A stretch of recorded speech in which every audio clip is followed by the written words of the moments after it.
the McAlvany Weekly Commentary, covering monetary, economic, and geopolitical news events. Americans do not understand yet how easy it is for that to snowball. The natural tendency will be for that to slide towards security and towards statism. So unless you actually actively push against it, it's going to slide that way. And what I see is a lack of interest in pushing against it. And I think it's already gone too far, and it's accelerating in the wrong direction faster. Now here are Kevin Orrick and David McAlvany.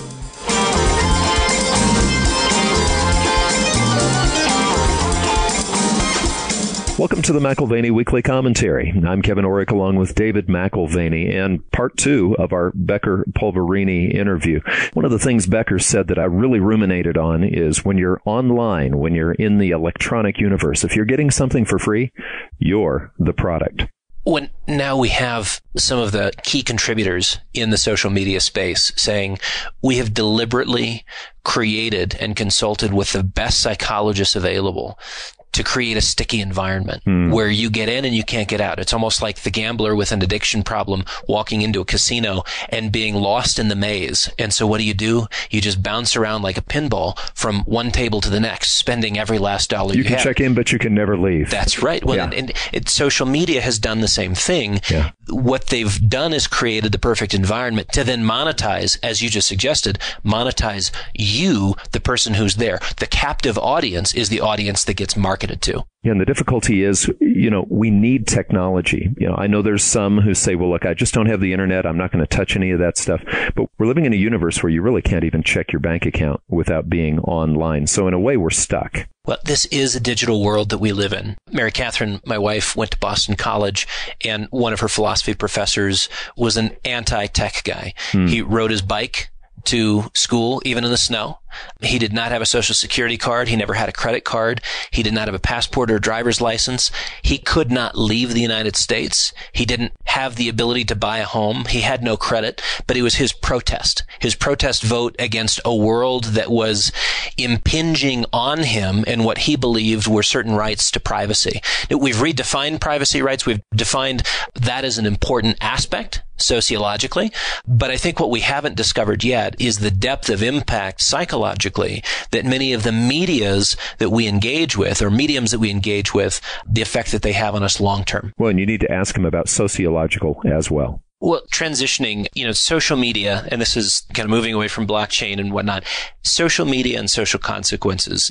There is a shift in how information is flowing online, whether it's search or social media. Everyone thinks of Facebook, I think, but you have algorithmic editing of searches and information to match the user. I think there are like 57 signals that you're constantly sending to Google, and they know what data to put in front of you in terms of ranked listings when you do a search, when you're looking for something. Let's discuss that. I mean, we've essentially moved from a broadcast society to where everyone has their own blog, social media post, YouTube video, and we've gone away from the old methods of information distribution. Editors of newspapers, they were sort of the information gatekeepers, and it seems that the torch has passed from a human gatekeeper to computers or algorithms. And it makes me wonder about ethics, the judgment and selection process for our computer algorithmic curated world. What are your thoughts? In my mind, this is sort of the logical extension of I feel like such a cynic today, but a logical extension of kind of the 24-hour news cycle. So, when kind of news becomes entertainment, then the human brain doesn't like confusion. It's perceived as pain, effectively. So you don't want to confuse your audience. And if you can say things that appeal to them, they're more likely to be happy, which means they're more likely to consume, right? And I feel like what Google and this algorithmic curation of content, particularly with Facebook essentially being like a digital editor for the world's biggest newspaper, except it's entirely controlled by algorithms. What we're seeing in my mind is a sort of logical extension of this. It's like, okay, well, if we want to sell them textual advertising, we certainly don't want them angry at us for having presented them this content. So we should make sure to present content that they like, that they're, in a good mood or more willing to support people that support their political viewpoint. And we're able to take some of the float on that. So I think because of that financial motivation, they're highly incentivized to not offend. And I think what we're seeing with social media is and this is obvious, is sort of this echo chamber. And people are wondering, wow, how did this happen? How is it the case that my crazy uncle that, says weird things at Thanksgiving is now saying it twice as often on the internet with more vitriol? And I think the reason why is because when you're in that highly agitated emotional state, you're a little bit more susceptible to being persuaded to take certain actions. And these companies like Google and Facebook know they're doing this. They have teams of psychologists and user interface designers and user experience people that literally sweat blood trying to figure out how to get people to click on these links. And I think this is all part of this kind of horrible Steinbeck-esque machine that's kind of getting us just buy more stuff. And I think the negative externality of that process is our political discourse is getting worse, and we're kind of getting siloed off into these echo chambers. That's a big topic in itself. And it seems like civil society can more easily become uncivil if we all live in echo chambers and never practice the art of dialogue. How do we support civility and reasoned debate in an age where we're surrounded by information that's relevant according to personalized algorithm, important according to our routine searches, and not balanced with anything that's uncomfortable or challenging in terms of a point of view, another point of view from our own? How do you support civility and reasoned debate in that age? Wow, that's a great question. I don't have a good answer for that. I would like to assume that it would be good digital stewardship and relying on the kindness of Google and Facebook to realize sort of the negative externalities of what they're doing. There might need to be some sort of expose that really scares people into demanding maybe changes to laws to force them to do it. But then again, you run into other issues of freedom of speech, and it's a very complicated, I don't have to tell you this, but it's complicated. It is not my area of expertise, but I sure do hope somebody figures out how to answer that question, because technologists and engineers in particular, right, they sort of ask, is it possible? They don't necessarily ask, what are the negative externalities of having done it in the first place? It's common. Everybody since Oppenheimer, right, with the atomic bomb has sort of struggled with these questions. And I know that in Silicon Valley, there's kind of an attitude of kind of don't ask, don't tell, sort of just don't ask these questions, just kind of increase the valuation of your company, get more daily active users, and then, donate to a hospital. And I think that attitude towards technology is really dangerous, but I think the only way it's going to solve it is by starting to throw people in prison. You've got the customized news and search results, and this does affect where we live and who we become as a society, as a people.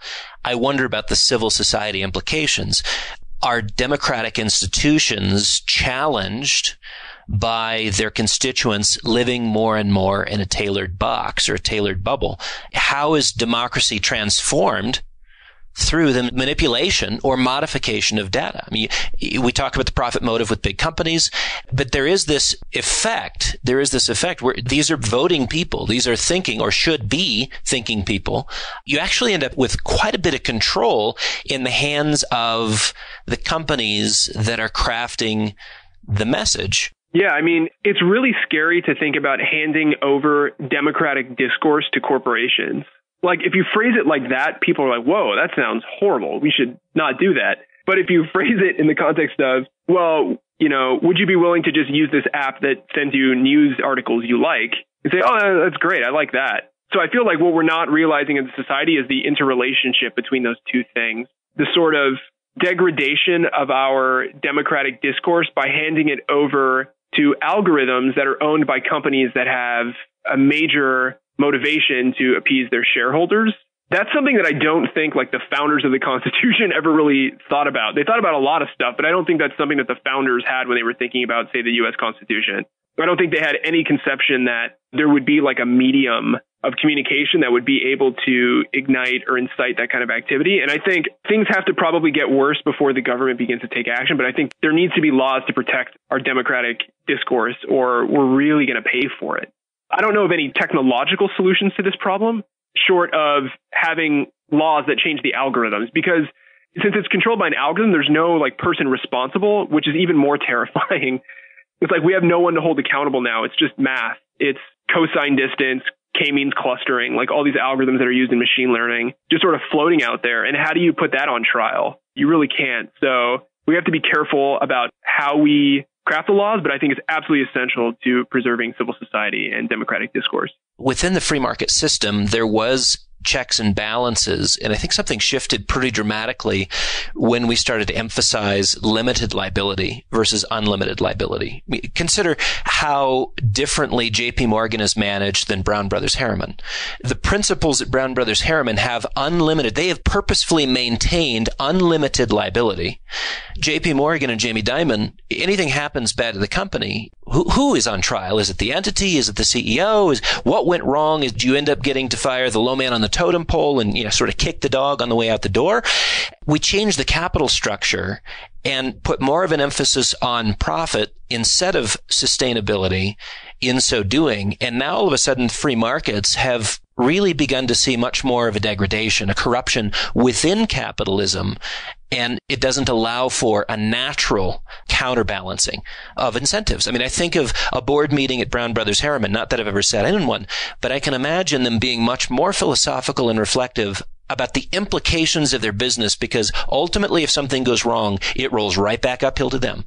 And so being much more cognizant, rather than saying, hey, look, we've got our quarterly earnings numbers to meet, and everybody's just running full out to beat last quarter's numbers. Right. I mean, I think you've hit the nail on the head.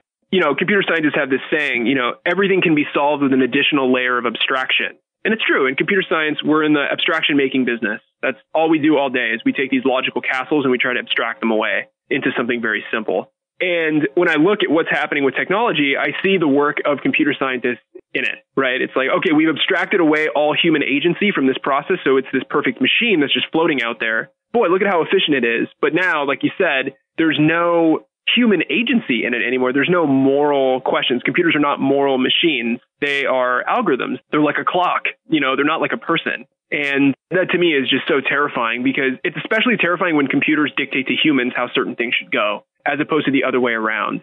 It's frightening to think that, for example, if Google sends just a crazy example, Google News feeds a future school shooter a large collection of, right-wing neo-Nazi type content because they want that content, and then that person is motivated to go shoot a school, full of children, is Google responsible for having sort of inflamed those sensibilities in the process of trying to sell them textual advertising? The link is tenuous, but even still, I don't really get the vibe that these companies are being genuine about reflecting on the implications of things like that from their technology. Right. Yeah. I mean, it's a fascinating thing. Like you said, abstracting away from human agency. It's the same issue when we're talking about social media. You get the age-old question, what is truth? And it's sidelined for personal relevance, which personal relevance is now outmaneuvering or preceding the pursuit of truth. Why? Because we want something that's personalized. And the consequence is sort of reinforced subjectivity. Forget objective truth. I'm happy with my small r reality, not big R reality, not some meta reality. And the technology is there to reinforce it, even if our subjective reality is corrupted, nasty, and ultimately harmful to people. That, as you say, there's no real tie out to who's responsible. Yeah. I think we're disengaged from the machine we created. It's beginning to feel a little bit like Frankenstein, this beautiful beast, and we just don't know what happens next. Yeah, and man, that should be terrifying to people. I feel like I'm a paranoid cybersecurity guy, but technology doesn't feel anything. It's not going to have remorse. So it's good that humans are involved in these decision-making processes. Yes, it's inefficient, but humans are gifted with the ability to make moral judgments. And it's very important. And I think your point about being able to create these sort of silos of subjective reality as opposed to getting at objective truth is exactly fine for these companies. Because if they can craft a subjective reality that gets you to buy more, then they win. So they have no incentive to present you objective truth. They have incentive to get you to feel motivated to buy more stuff. So they're entirely these machines designed to motivate consumer behavior. And if you were to phrase it that way to people, like, hey, what if your news source was entirely motivated to just get you to buy stuff on Amazon? You'd be like, that seems kind of weird. I feel like, shouldn't they be motivated by the pursuit of truth and by journalistic integrity? Like, well, I mean, yeah, but that's not what the machine can do. The machine can only figure out whether or not you're likely to buy this thing on Amazon. They're like, well, that seems like a bad machine. But you don't really get that feeling from the companies that they're really trying to think about it in a way, think about it in terms of promoting objective truth as opposed to just saying we're creating a subjective reality that gets you to be more likely to buy something. So we shifted from a little bit of public policy, international relations, over to social media and social consequences. I want to come back around to some of the work that Citizen Labs has done up at Toronto. In Canada, they have the Communication Security Establishment, which is a Canadian agency. It's a part of the Five Eye Alliance, bringing together New Zealand, Australia, the UK, the US, and Canada to share data. And at one point, their focus was on diplomatic issues, military information, government communications. But today, when you look at these governments getting together and sharing information, the focus is not on military, diplomatic, and government communications. It's on all communications throughout society. Does that reflect the NSA's move from sort of interest in some data to interest in all data? What's a healthy response to the emergence of the NSA, spying on Congress and on U.S. citizens? This is all data, right? And it's all for our safety that it's being analyzed and looked at. But how should we respond to, wait a minute, do you even have the right to do this, to get this stuff? Yeah, I mean, that's exactly that. Asking that question, wait a minute, do you even have the right to do that? That is the first step. The first step is getting our democracy to ask that question, look inside and say, okay, do I really value security over my privacy this much? If the answer is yes, then just keep doing what you're doing. Because the truth of the matter is, this technology does make the nation more secure from a terrorism perspective. In my opinion, it doesn't make it more secure from a death of democracy perspective, but it does make it more secure from how likely is this person to go shoot up a school? How likely is this person more likely to blow up an airport? You can actually ask those questions and you can get actionable intelligence from all this monitoring. An interesting example of this is what China is doing in Xinjiang in Western China with the Muslim ethnic minority there and all of the censorship and surveillance they're putting those people under. They're doing it, and it has been able to essentially completely clamp down on the promotion of a lot of, these radical elements, radical terror cells that were forming in other parts of Central Asia and the Middle East. They've been able to tamp that down, but at what cost, right? The Chinese government obviously made that choice for their people, but as Americans, we need to ask that question. The second thing is, I don't really hold the NSA responsible for this. I don't think it's the NSA started this process. I think this is just something that fell out of two trends. The first is, like I said, storage became cheap, so we just started having more data. And the second is computers got faster, so we started being able to analyze more of it. I think because of those two trends, the NSA did what they did, Google does what they do. It just seems like that's the logical thing that follows out of those two trends for government agencies and for corporations. I think as consumers, what do we do about it? I think we have to choose to do business and cooperate with companies the same way you might go to the supermarket and see that something is organic. So you go to the supermarket, you're like, oh, that's organic food, or oh, that's non-GMO, or that's, sustainably raised or whatnot. I think we need to make the same choices about our technology.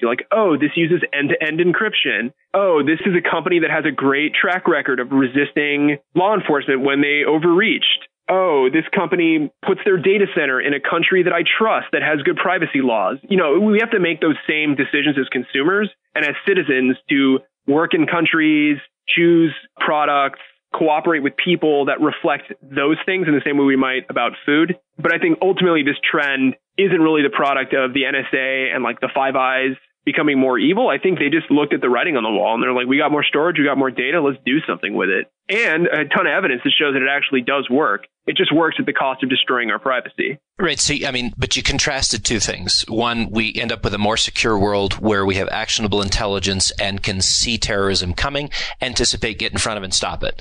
But that is in contrast to the death of democracy, or what we want to be the healthy constituent parts of our democracy. And I think of autocratic regimes who can take today commercial spyware and use it against citizens anywhere in the world. This comes back to your one of the first things that you said today, which is people make the mistake of assuming something that is completely time bound, right? So today you trust your government.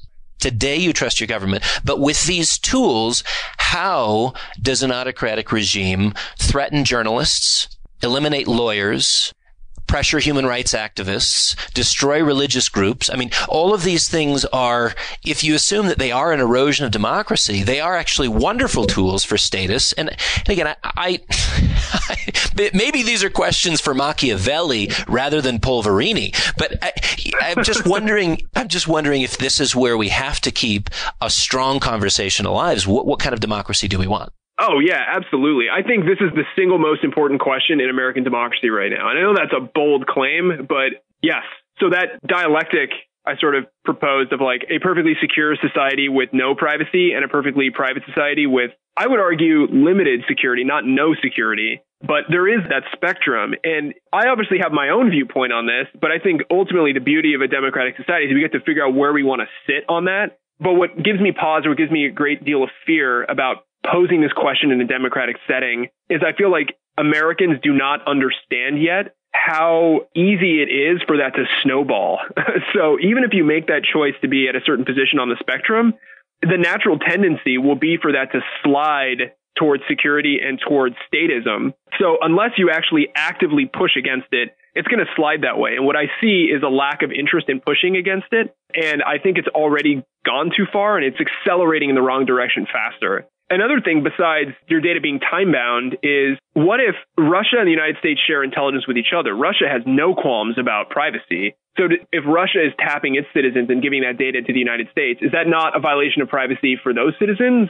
And, you know, if we get information about Russian citizens in the United States, or the United States shares it with, you know, maybe U.S. citizens living in Russia to the Russian government, like we're having even the case that even if a country has strong data privacy laws, it might share it with a country that has less strong, or it might use a country that has less strong privacy laws to help bolster a relationship with a country that has strong ones. So it's sort of this thing where wherever it degrades, it kind of degrades everybody around it as well. And I think we need to be very clear-eyed about the fact that we are, you know, playing with something very dangerous when we decide we're willing to give up privacy for a little bit more security. It is definitely give an inch, they take a mile sort of thing. Well, I'm going to end our conversation today with a question that I did ask in June, which is, do you have any literary aspirations? Because I think people understand the issues if they're laid out in story form. If it gets too technical, people just don't care. They move on very quickly to, I got to pick up the kids from soccer, or I'm hungry, what time is dinner? You know, but in a story form, you can begin to paint the reality. And I think perhaps if you haven't considered, maybe you should. Thank you. Yeah. You know, it's funny when you asked that question in June, it did kind of get me thinking. I know for our company, for example, we have a blog. I'm going to start blogging on some of these issues just in a very lightweight fashion, just because I have finally been pushed off the edge. I think this is such an important issue that even though I am not literary, I'm 100% an engineer. I still feel like I have something to contribute to the discourse as a technologist to maybe help people understand that, you know, this isn't magic. Like, they're just algorithms. But by that same token, even though they're not magic, they're still incredibly powerful. And if we can get a better understanding of how this technology affects our lives, then I think we can try to have our cake and eat it too. We can try to have these incredibly powerful technologies, you know, promoting human well-being while at the same time trying to just make sure we can function as free creatures with volition and with the ability to make the moral choices we want. Well, you're not just an engineer, just like T.S. Eliot was not just a banker.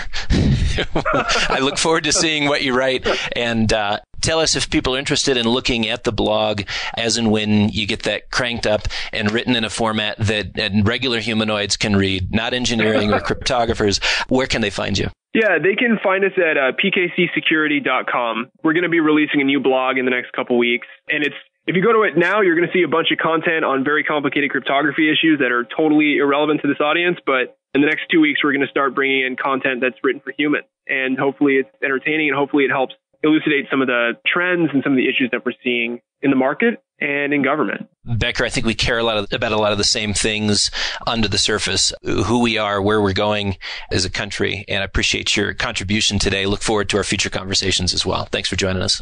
Yeah, same. Thank you so much. This is a really great conversation. You've been listening to the McAlvany Weekly Commentary. I'm Kevin Orrick, along with David McAlvany, and our guest today, Becker Polverini. You can find us at McAlvany.com, McAlvany.com, and you can always call us at 800-525-9556. This has been the McAlvany Weekly Commentary. The views expressed should not be considered to be a solicitation or a recommendation for your investment portfolio. You should consult a professional financial advisor to assess your suitability for risk and investment. Join us again next week for a new edition of the McAlvany Weekly Commentary.